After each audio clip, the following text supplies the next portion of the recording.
আসসালামু আলাইকুম। Turning point with Fahia YouTube চ্যানেলে আপনাদের স্বাগতম। এখানে আপনারা পাবেন job circular, job exam notice, job exam suggestion এবং জব প্রিপারেশন রিলেটেড বিভিন্ন ভিডিও। প্রতিদিনের পড়ার রুটিনের মতো আজকেও আমি পড়ার রুটিন শেয়ার করছি। বাংলা সমার্থক শব্দ, এই টপিকসটা কিন্তু খুবই গুরুত্বপূর্ণ, কারণ বিসিএসে এই টপিকসটা থেকে অনেক প্রশ্ন আসে, তাই এই টপিকসটা পড়তে হবে। আর আজকে আমি পড়ার রুটিনে সমার্থক শব্দ রেখেছি, এর মানে আজকেই সব শেষ করবেন বিষয়টা এমন না।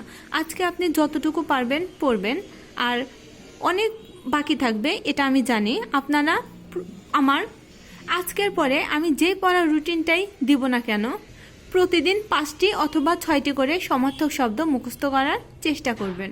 তাহলে এই টপিকসটার জন্য খুব একটাও সময় দিতে হবে না। অল্প অল্প করে পড়লে দেখবেন একদিন আপনার সবগুলোই শেষ হয়ে গেছে।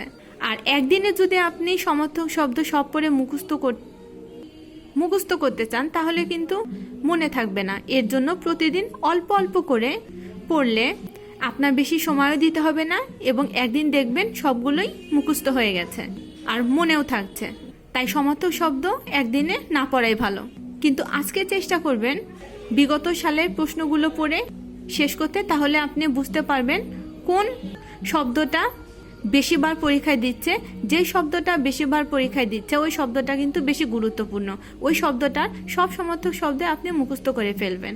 ইংরেজি ইডিয়মস অ্যান্ড ফ্রেজ সবগুলোই, যেহেতু বাংলার জন্য সমার্থক শব্দ রেখেছি নতুন পড়া, এর জন্য ইংরেজিতে বেশি সময় দিব না।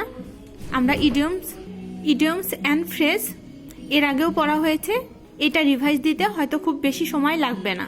গণিতের জন্য বীজগাণিতিক সূত্রাবলী আজকে শেষের অংশটুকু পড়ে ফেলবেন, তাহলে আমাদের বীজগাণিতিক সূত্রাবলী সম্পূর্ণ শেষ হলো এবং আমরা 2-3 নাম্বার পরীক্ষা কমন পাবো, এটা নিশ্চিত হয়ে গেলাম। আমার ভিডিওটি ভালো লাগলে ভিডিওতে লাইক দিয়ে প্লিজ চ্যানেলটা সাবস্ক্রাইব করবেন। ভিডিওটি দেখার জন্য ধন্যবাদ। আল্লাহ হাফেজ।